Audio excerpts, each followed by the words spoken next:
지식으로 아는 것과 지혜로 아는 것이 다릅니다. 지식은 외워서 알거나 생각으로 아는 것이고, 지혜는 실천을 통하여 체험으로 아는 것입니다. 지식은 향기가 없는 조화와 같으며 지혜는 향기가 있는 꽃과 같습니다. 지식은 알지만 생각으로 아는 것이라서 끊을 수 없지만, 지혜는 통찰 체험을 통해서 알기 때문에 끊어버리게 됩니다. 지식도 없는 자는 무명 속에서 사는 자며, 지식만 있는 자는 서가에 묻혀 생각으로 사는 자이고, 지혜를 가진 자가 비로소 자유를 얻은 자입니다. 이러한 지혜를 얻기 위해서는 생각에만 그치지 말고 직접 실천하는 수행을 해야 합니다. 그 시기는 다음이 아니고 지금 이 순간에 하고 있는 일을 알아차리는 것입니다. 수행자 여러분, 계속해서 성냄에 대해서 말씀드리겠습니다.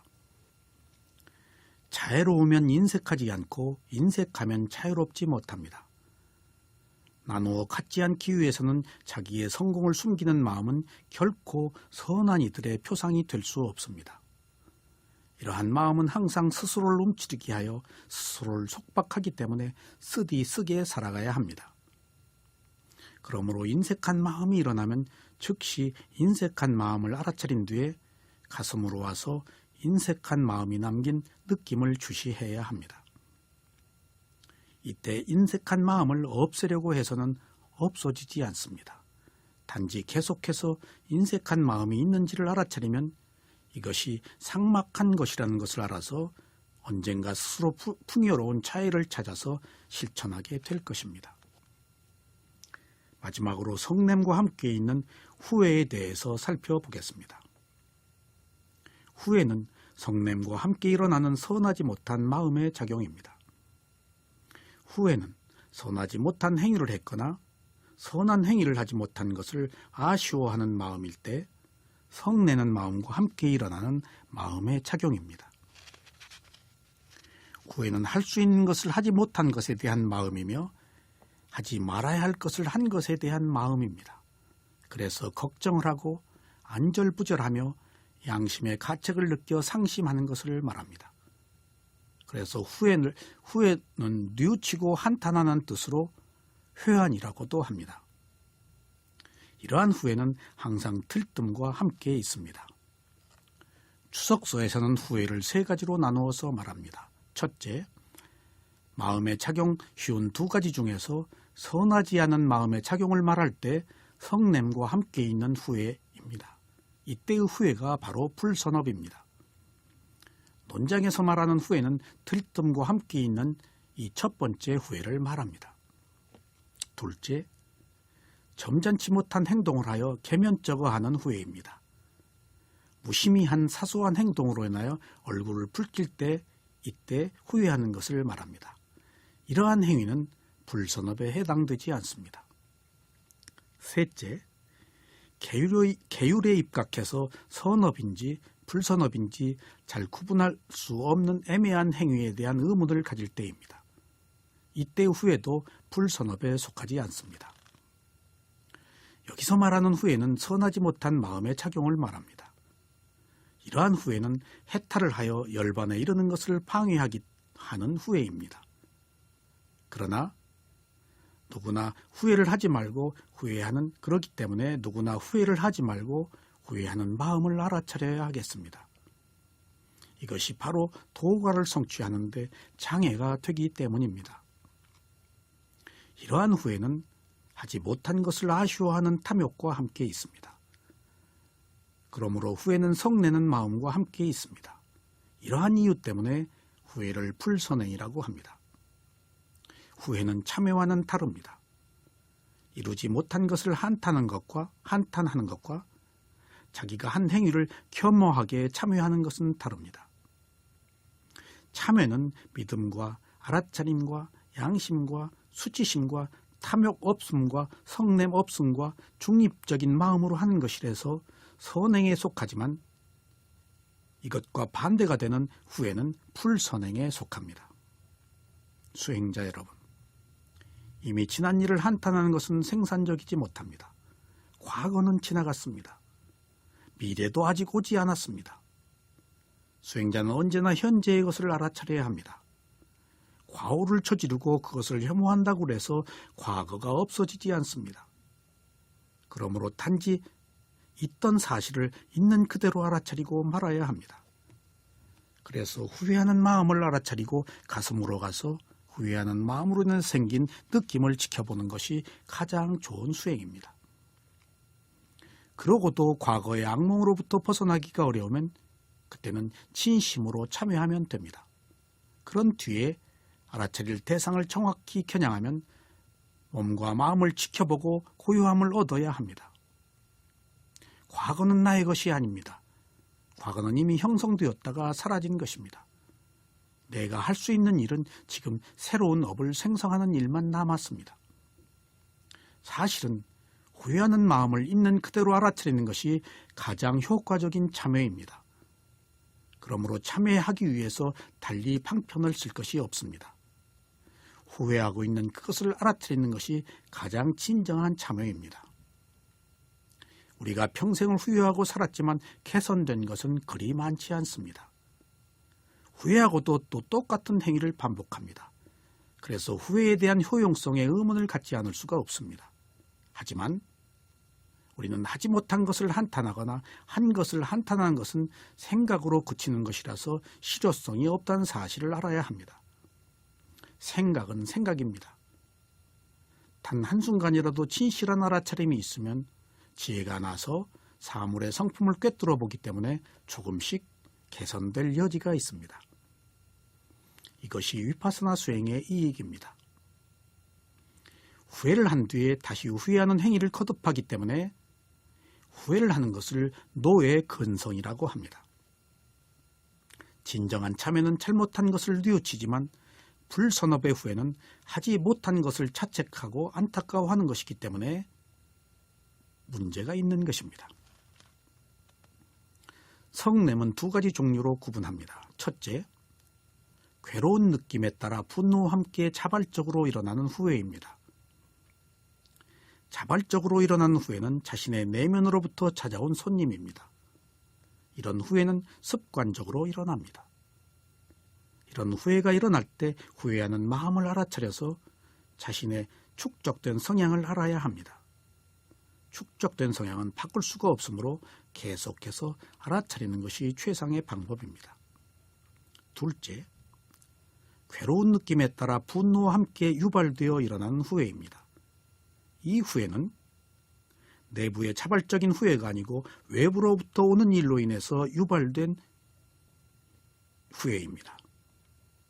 이런 후회는 외부로부터 찾아온 손님입니다. 그러므로 외부의 영향으로 인해서 생긴 문제로 인해 후회하게 된다는 사실을 알아차려야 합니다. 수행자 여러분, 경전에 다음과 같은 말씀이 있습니다.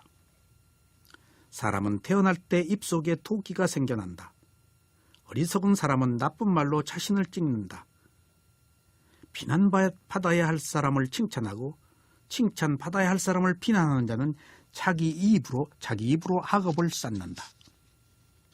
그렇게 불선업을 저지르는 자에게는 복이 없다.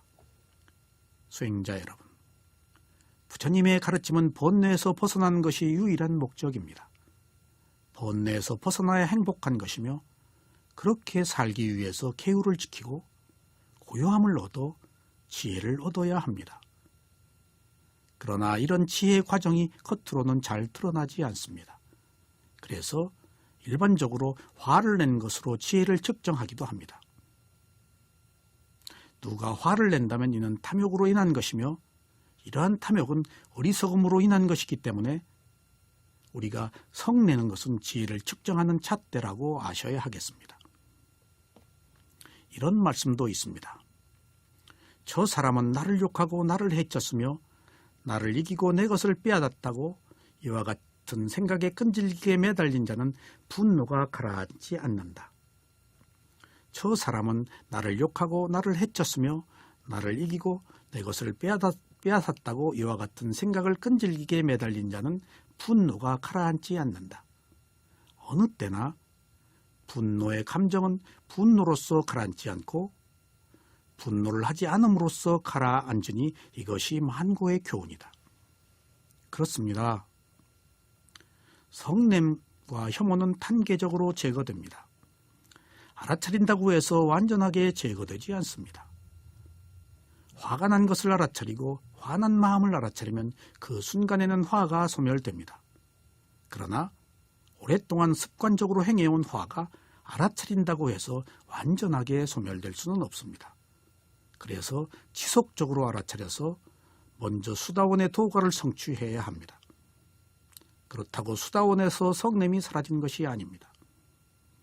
수다원의 도가에 이르는 수행자도 괴로운 느낌으로 인해서 화를 냅니다. 그러나 화를 낸 뒤에 알아차려서 맨 느낌으로 돌아옵니다.